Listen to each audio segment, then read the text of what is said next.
up in here with another one. Today, man, we going Tango Blast Ferguson edition, man.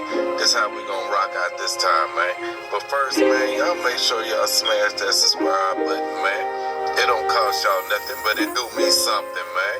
And y'all make sure y'all share and jump up in them comments, man. Love to hear from you, man.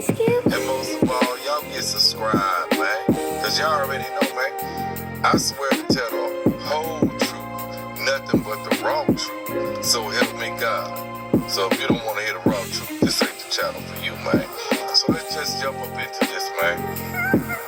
So first of all, I'm gonna have to give you a little history on how the Tango Blast rose to prominence in the Texas penal system.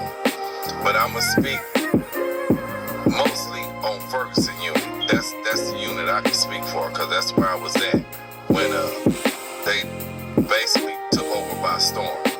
So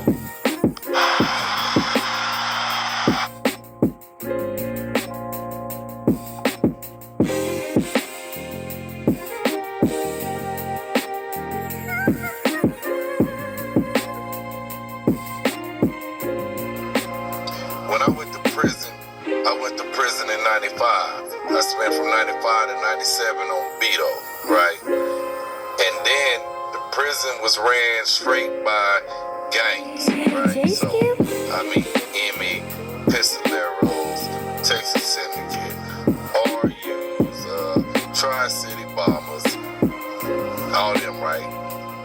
When I go to Ferguson in 97, it's the same thing, right?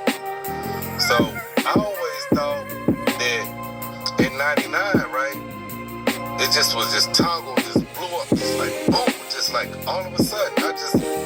It was just, to me, it was like all of a sudden, right? And I was like, hey, where they come from?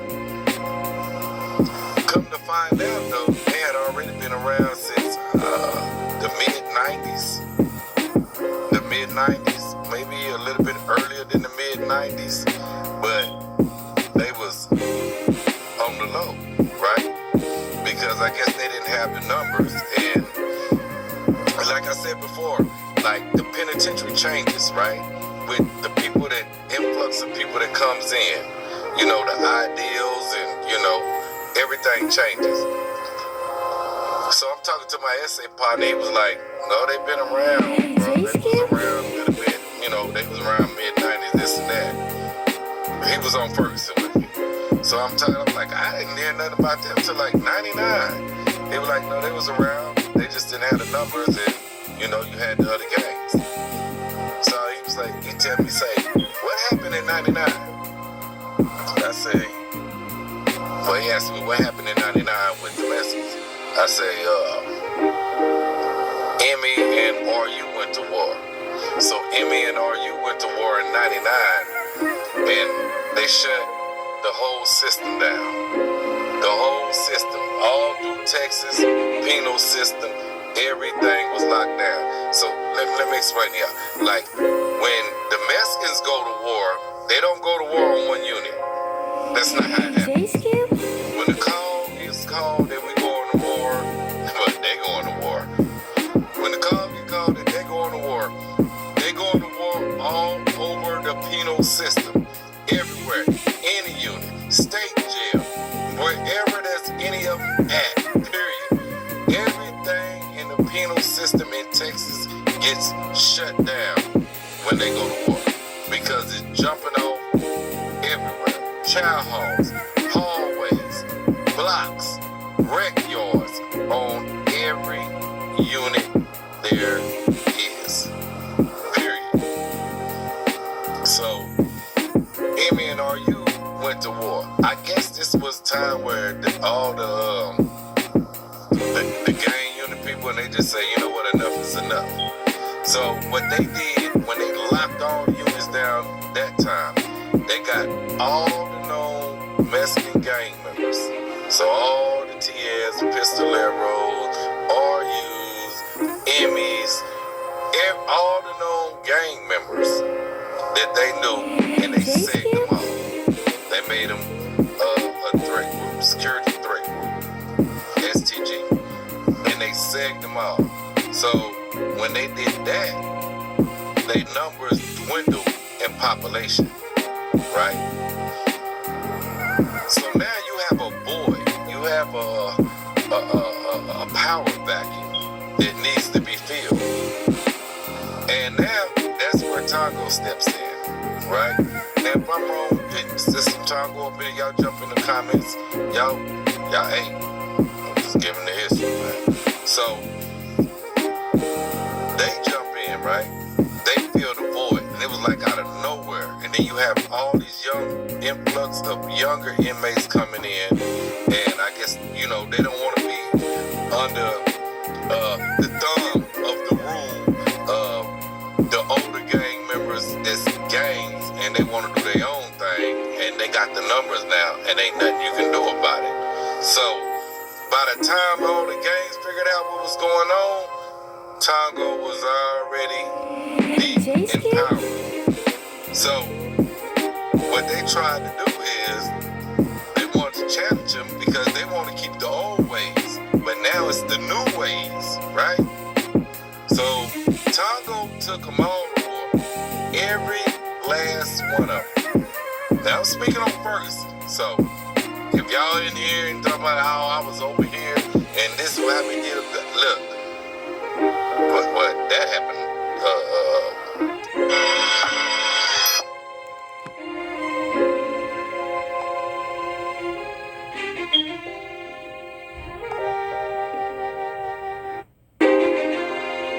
Texas, but on Ferguson, they took them all to war. All of them went to war, right?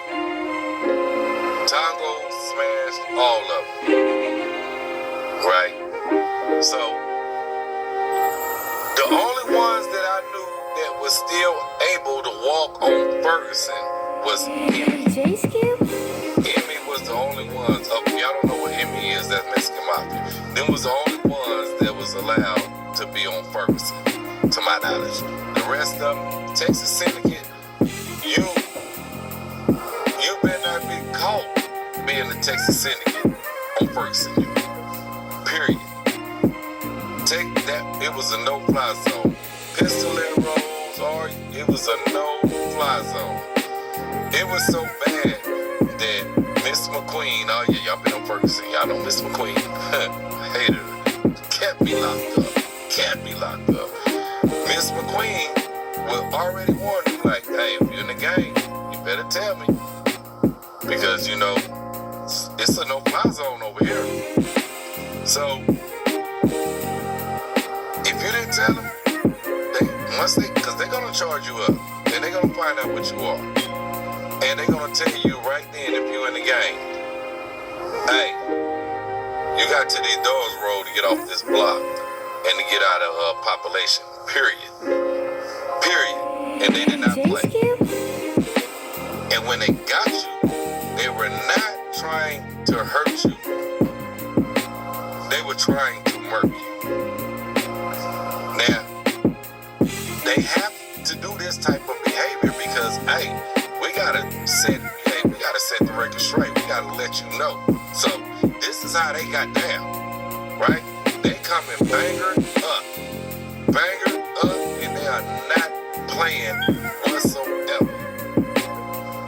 So, boy, that was a wild time in the penitentiary. That was a real wild time on Ferguson unit, right? So, like I said, the only ones that I even heard a rumor. I don't know if it's true. You Tongo, hey man, you watching this? Hey, let me know if this true. See, Ferguson is so renegade and so wild, right? And I'm talking about everybody.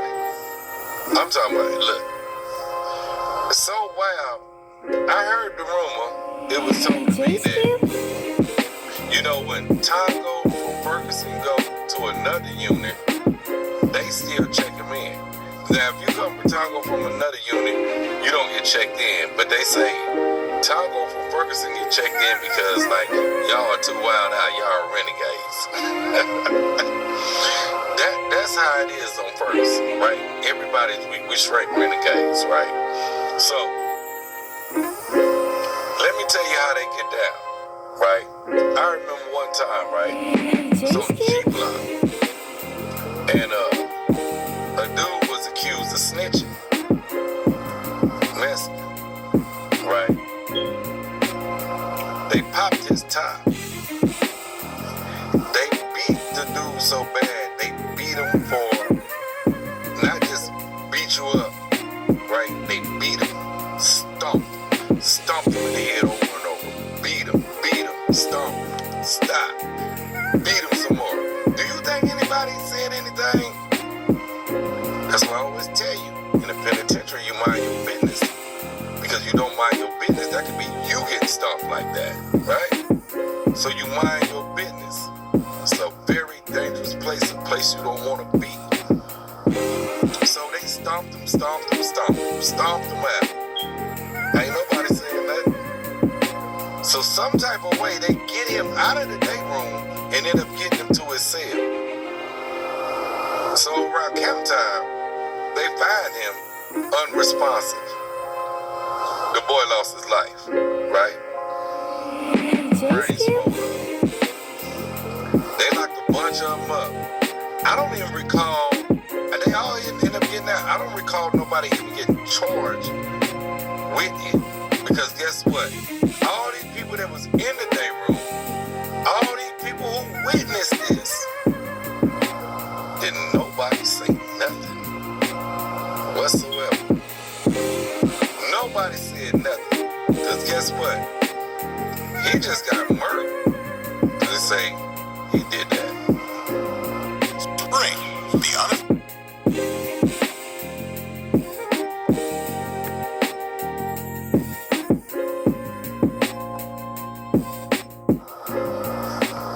I don't care. I know people who say that. Oh, it couldn't be me. I would have did this. I would have did that. You wouldn't have did a damn thing. Because when them hitters come, there ain't nothing you can do. Period. I remember they popped, I ain't gonna say his name, on K Block, right? They popped him. The only thing that saved him is they found him. Probably before he went on and croaked, right? 3 laws ended up losing their job that day. I want to say 2 of them got charged. Not that day, but they ended up losing their job behind it. I want to say 2 of them got charged. They had the free world laws in there, the free world detectives in there.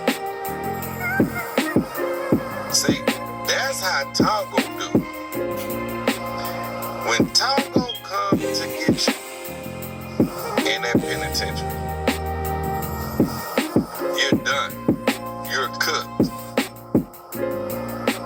So my point is, man, this is educational purposes only, man. I am never trying to glamorize nothing that goes on in there.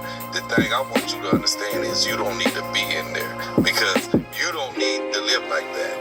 Now, mind you, we doing all these things sober.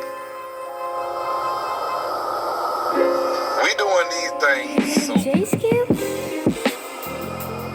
So they ought to let you know just how wild out, how crazy, how I can't even describe the words because it's crazy after having to live and do some of the things that I did and we did and look at some of the things that people do and have no empathy, no sympathy, and just really don't give a damn. You shouldn't have did what you did, folks. It's the penitentiary. Me, I think just because of the organizational skills and the way they organize